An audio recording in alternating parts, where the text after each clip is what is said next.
નમસ્કાર, tasty kitchen ગુજરાતીમાં તમારું સ્વાગત છે. તો આજ આપણે બનાવીશું રાયતા મરચાં.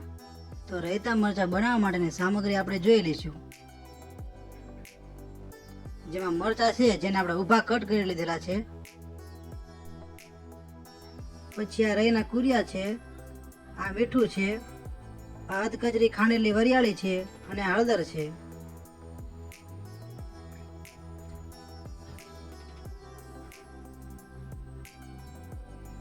તો હવે આપણે આ મરચાંમાં અડધી હળદર અને અડધું મીઠું બે ઉમેરી દઈશું અને મિક્સ કરી લઈશું. તો અડધી હળદર નાખી દઈશું અને અડધું મીઠું નાખી દઈશું.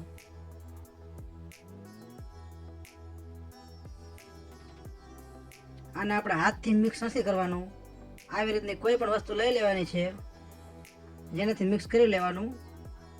મરચાંને હાથ નથી લગાવવાનો. જો તમે હાથ લગાવશો તો તમારા મરચાં જલ્દી ખરાબ થઈ જશે.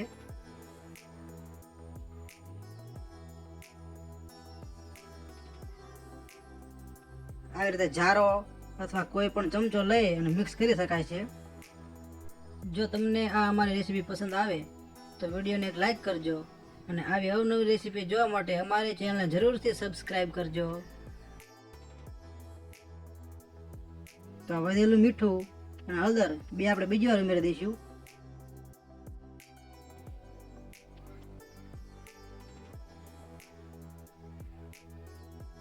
ફરી એકવાર મિક્સ કરી લઈશું.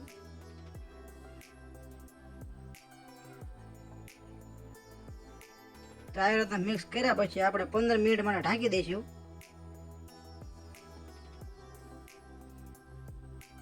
અને 15 મિનિટ થઈ જાય ત્યાં સુધી આપણે થોડુંક તેલ ગરમ કરી લઈશું.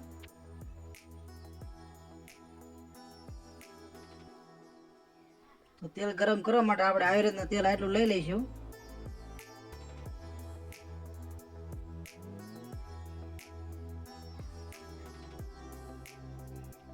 તેલને ફૂલ ગરમ કરી લેવાનું છે.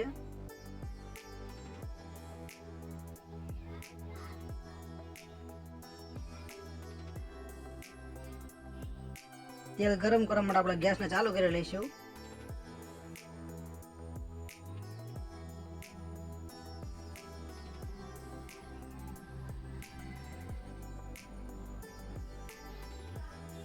તો આપણું તેલ અહીંયા ગરમ થઈ રહ્યું છે.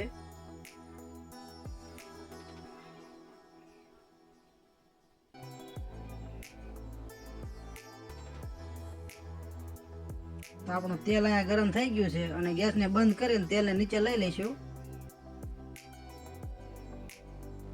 અને તેલને ઠંડુ થવા દઈશું. આપણે 15 મિનિટ થઈ જાય પછી જોઈ લઈશું મરચાંને. તો આવી રીતના મરચાં આપણા સેટ થઈ ગયા છે.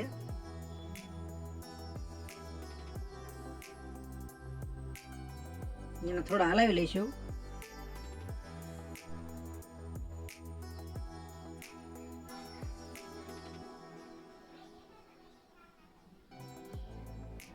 તો આપણે રાયતા મરચાં કરવા માટે સૌ પ્રથમ રાઈના કુરિયા લઈ લઈશું.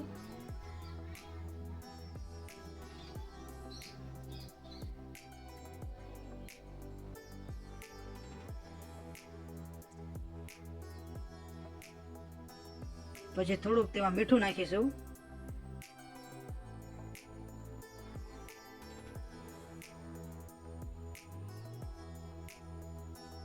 થોડીક હળદર નાખીશું. મીઠું અને હળદર અહીંયા થોડુંક જ નાખવાનું છે કારણ કે મરચાંમાં પણ હળદર અને મીઠું નાખેલું છે. અને વાટેલી વરિયાળી છે તે નાખી દેવાની છે જેને આપણે અધકચરી ખાંડેલી લીધેલી હતી. આ બધી વસ્તુ મિક્સ કરી લઈશું.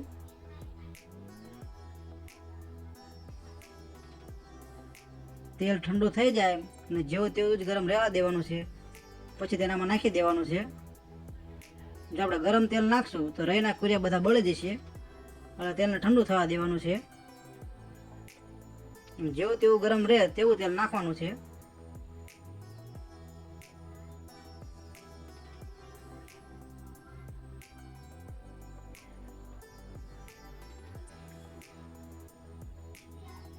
આવી રીતના મિક્સ કરી લીધા પછી આપણે મરચાં એમાં ઉમેરવાના છે.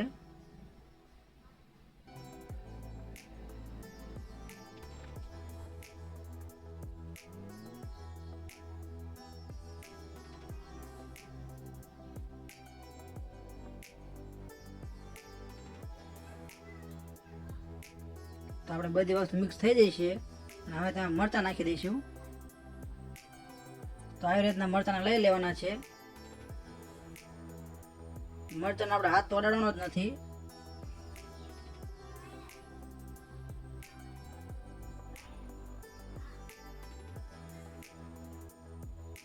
અને હવે આપણે ચમચાથી બધી જ વસ્તુ મિક્સ કરી લઈશું.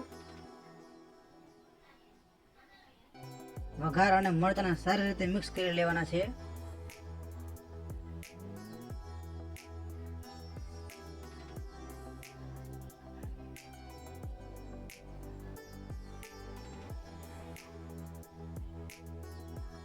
તો હવે આપણે 10 થી 15 દિવસ માટે જો મરચાંને સારા રાખવા હોય તો 1 થી 2 લીંબુ નીચવી લઈશું.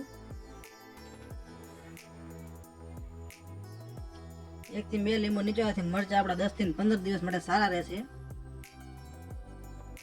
અને સ્વાદ પણ સારો આવશે.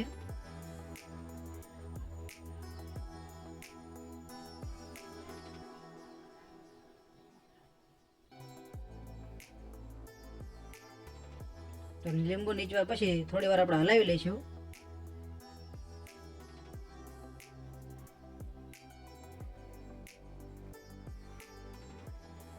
તો આપણે બરોબર હલાવી લીધા પછી આવી રીતને એક કાચની બરણીમાં ભરી લઈશું.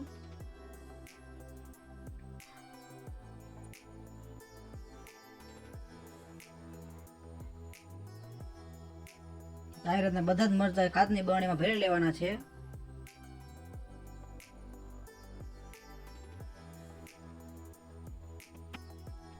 તો તૈયાર છે આપણા રાયતા મરચાં. જો તમને અમારો વિડીયો કેવો લાગ્યો, જો વિડીયો પસંદ આવ્યો હોય તો એક લાઈક કરજો અને આવી અવનવી રેસીપી જોવા માટે અમારા ચેનલ સબસ્ક્રાઈબ કરજો. વિડીયોને પૂરેપૂરો જોવા માટે તમારો ખૂબ ખૂબ આભાર.